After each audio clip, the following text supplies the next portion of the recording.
Hi guys, and a very warm welcome onto this video series on creating stereo width with mono compatibility. My name's Larry Holcomb, aka Get to Know, and I'm really excited to be delivering this video series for you.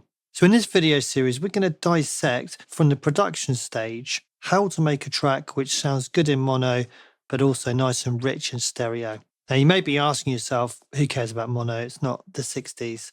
Well, if you're going to play music back in a club environment, or you're making music to be played back in a club environment, then you would be foolish not to consider mono compatibility as being important, because some club sound systems actually play back in mono. Sometimes they're not set up properly. The mixes have been set to play back in mono.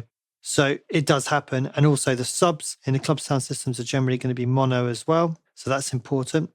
And also kind of poorer playback systems. I'm thinking those little kind of single speaker, Bluetooth speakers, things like that. They may be mono or something between mono and stereo as well. So again, those playback systems are going to really suffer if your track doesn't sound good in mono. But I think beyond that, there's actually a more important aspect to this, which, well, what does mono compatibility actually mean? Well, to me, it means a really solid center image, a really well-focused center image, which you can build a mix around. Now, who wouldn't want that? You know, who wouldn't want a nice kind of solid center for the track to be built around? I think regardless of whether your track is only ever going to be played in stereo, having a really strong center image and focused image to the track is only going to benefit the mix down.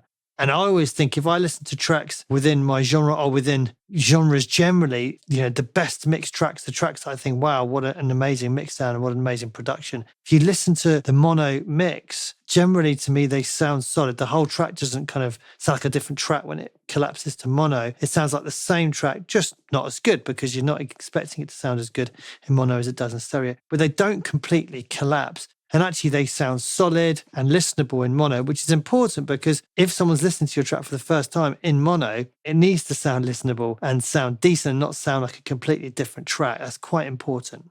Okay, so what I've got here is actually one of my old tracks.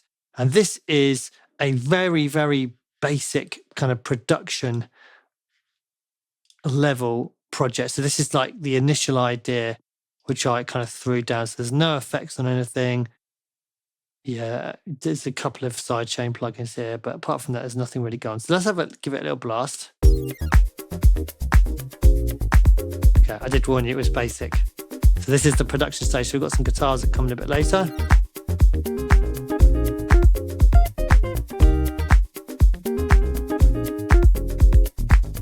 So we're going to go about making sure this track sounds nice and wide, but also nice and mono compatible. Now, just to give you an idea of what we're starting out from, so I'll listen to it in mono now.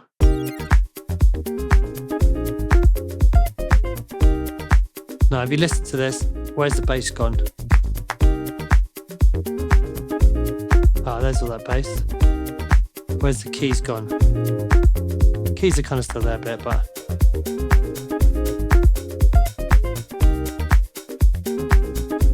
that collapses a little bit too much in mono. As I said, this is an old track, and I've actually got a kind of more of a mixed version that I did. Let's have a listen to this.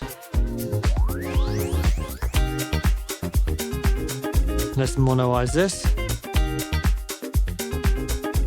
So again, there's some aspects of this that sound good. The guitars kind of translate well.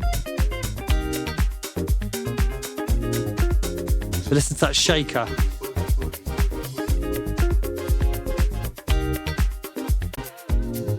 Shaker's pretty much gone. Where are those claps? And where's the bass?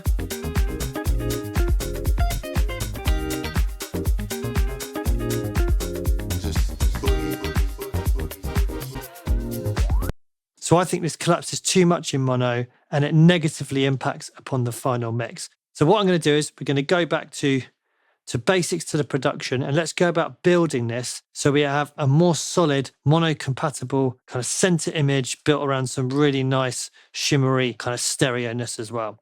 So in this first video, we're going to look at our kind of basic components of the kick and the snare and how they're going to translate. So let's solo the kick to start with.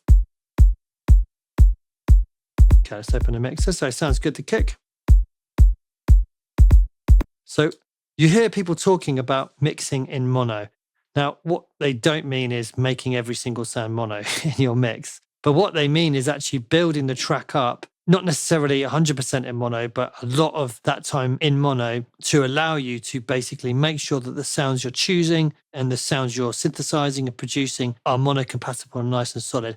I remember hearing or watching an interview with a big hip hop producer who said that Dr. Dre had told him to start making his tracks in one of those Avantone single speakers, mono speakers with no high frequencies and no low frequencies really, or sub frequencies, and completely mono. And he said that if you can build a track and it sounds kind of exciting in that mix cube, then actually when you put it on the big speakers and you put it in stereo, then it'll just be, amazing. I mean, maybe that's going a little bit far, but I actually have a mix cube in my studio and I find it extremely useful to actually work a lot of the time in mono.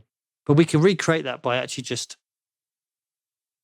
flicking to mono a lot of the time, especially in this initial phase when we're trying to get these core elements right. So let's listen to this kick drum again.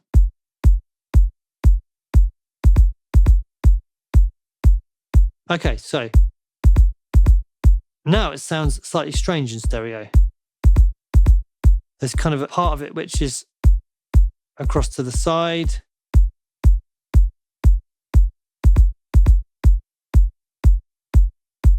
So let's have a look at this. I don't want to completely lose that kind of stereo-ness to it, but I'm not happy with how it sounds in stereo because we want this foundation to be really, really solid. So I'm going to give you a couple of ideas of how we could approach this. I'm going to take the Ozone 9 imager here. And what we can do is we can set a multi-band imaging kind of program, essentially. Now, you don't have to use this plugin, whatever image you've got, as long as it can do multi-band. And let's say we set, up to 3K and then above 3K. Now, what we could do here is we could make the bottom section here completely mono. Okay, so we could have this band here up to 3K mono, and then we could keep this higher band here stereo. Let's hear what that sounds like. We can actually mono from here. Okay, we could try a little bit higher.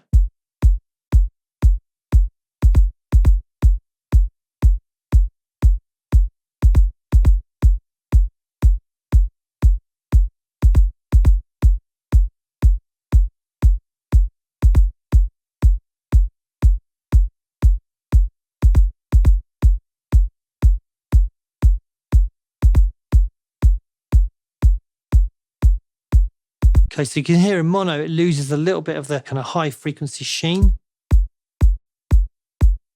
which comes back in stereo.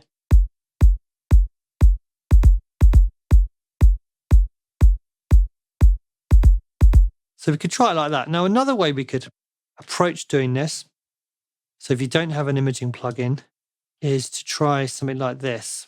So we'll take these off and let's take a dynamics plugin. Now, it needs to be like a multi-band dynamics plugin. And again, what we could try doing here is, let's say we do 3K here. Let's copy this across. And we have 3K here. And then what we can do is, which one are we on? Okay, so we'll solo this band for the low frequencies, and then we'll solo the higher band for the high frequencies.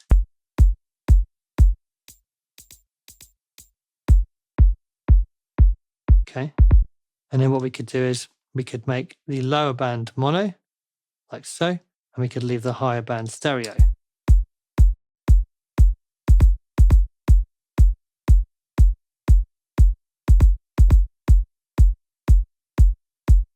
And we've got a similar kind of result. Now, I'm not sure which one is more transparent. This one needs to be off. It's hard to do a true A/B test.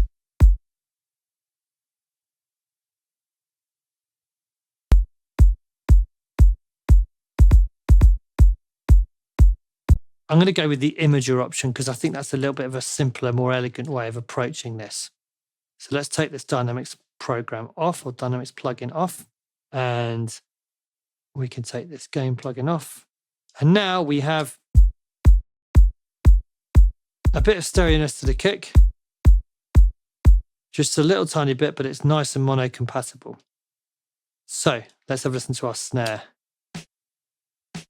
Okay, so once again.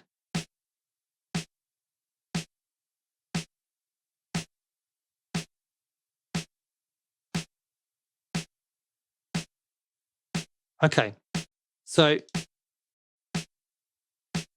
that sounds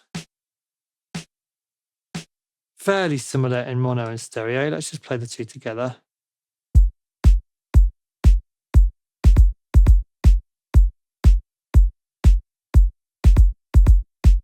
But what I think I would like to have the snare drum mono, I think, in this case, because I want to keep stereo information for some other elements. But if you listen to this snare, it's a bit duller in mono.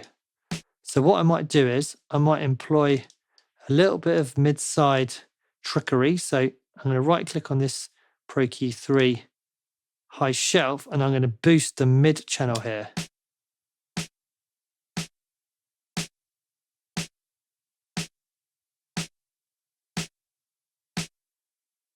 You can see how we sound fairly similar now.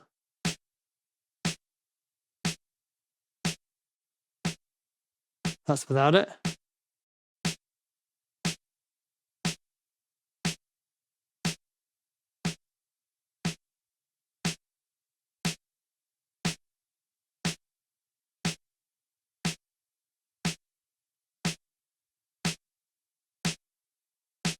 Okay, I like the sound of that. And this one, I'm actually just going to go ahead on this channel and make this mono.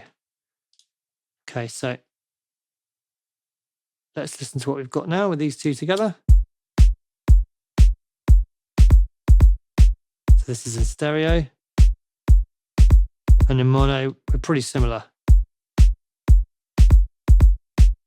Little bit extra, but that's not going to cause us any problems in mono at all. And remember, with this snare, if we add reverb and, early reflection, things like that, we're going to be opening up the stereo field for this snare. But if we start off with a mono sound, then we're going to be bringing out the stereo-ness using effects rather than starting off with a kind of a bit of a wider sound and then making it even wider with the effects. Okay, now just before we finish up here, there's actually another plugin I want to load up here just to check things. Now this is free. It's from Voxengo and it's called the correlation meter here. Now this is quite a useful plugin because it gives you multi-band phase correlation and it's set up at the moment to be between the left and the right hand channels. Let's check the kick. So you can see we're good here. Let's take the imager off. Take it off mono. Okay, so with the imager off, see, we've got a little bit of negative correlation. We're still, positive, so it's okay. But so with that imager on, this area here is staying nice and solid and mono. And it's just those higher frequencies that have got a bit of stereo information to them. Let's try the snare. Obviously, we've got them on at the moment. Okay, so this is the snares correlation. So pretty good, but it's dipping in a few places. And now with that mono on,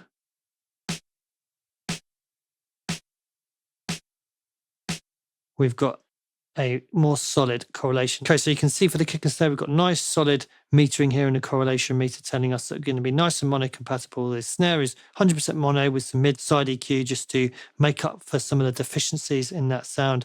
And our kick is mostly mono, just with those very top frequencies going into stereo.